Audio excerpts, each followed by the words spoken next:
प्रेरणा देने वाले शब्द मैं हूँ ना। मेरी माँ हमेशा मुझसे यही पूछती कि शरीर का सबसे महत्वपूर्ण भाग कौन सा है।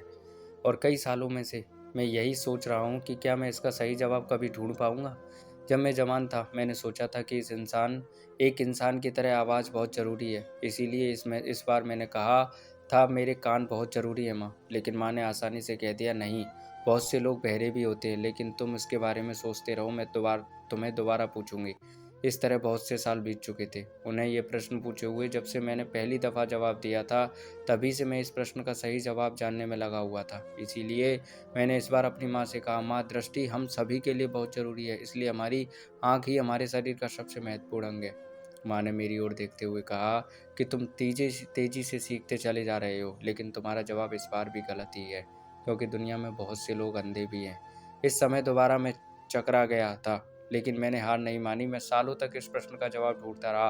मेरी माँ ने इस बीच 2 बार ये प्रश्न पूछा था और मेरा जवाब सुनकर हमेशा उनका जवाब नहीं ही होता था।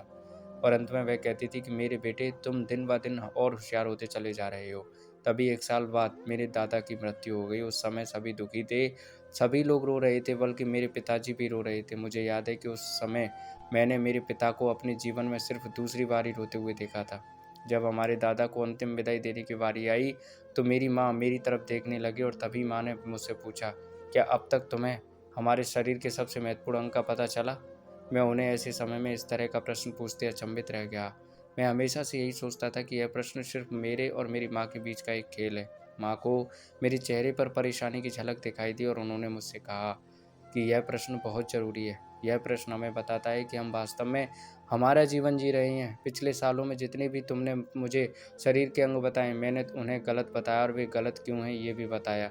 लेकिन आज तुम्हें ये सीखने की ज़रूरत है कि कौन सा अंग हमारे शरीर के लिए सबसे महत्वपूर्ण है। उन्होंने नीचे मेरी तरफ देखा और ऐसा कोई माँ ही कर सकती थी। मैंने उनकी आंखें देखी जिसमें आंसू आ रहे थे। उन्होंने कहा, मेरे प्यारे बेटे, हमारे शरीर का सबसे महत्वपूर्ण अंग हमारे कंधे हैं। ये सुनकर मैंने पूछा, क्या यह इसलिए कि वह हमारे सर को हमेशा अपने ऊपर रखते हैं? माँ ने जवाब दिया, नहीं, बल्कि इसलिए कि जब भी हमारा दोस्त या कोई प्रिय रोता है तो वे उनके सर को अपने कंधे पर रखते हैं। कंधे हमारे लिए नहीं बल्कि दूसरों के लिए बने होते हैं।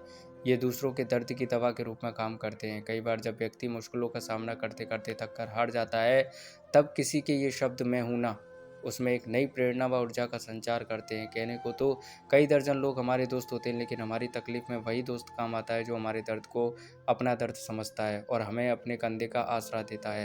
ये 100% सही है कि आपके दोस्त का कंधा आपकी मुश्किलों को ख़त्म नहीं कर सकता, लेकिन उसका कंधा आपको उन मुश्किलों से लड़ने की ताकत जरूर दे सकता है। लोग वह भूल जाते हैं जो आप कहते हो, लोग वह भी भूल जाते हैं जो आप करते हो, लेकिन लोग वह कभी नहीं भूलते जो आप उन्हें महसूस कराते हो। एक अच्छा दोस्त हमेशा एक तारे की तरह होता है। आप हमेशा उसे देख नहीं पाते, लेकिन आप हमेशा जानते हो कि वह कहाँ है। तो दोस्तों, ये कहानी आपको कैसी लगी कमेंट में बताइएगा, और अच्छी लगी तो लाइक और शेयर करके जाना दोस्तों। और ऐसी कहानी सुनते रहने के लिए चैनल को सब्सक्राइब कर देना। थैंक यू दोस्तों।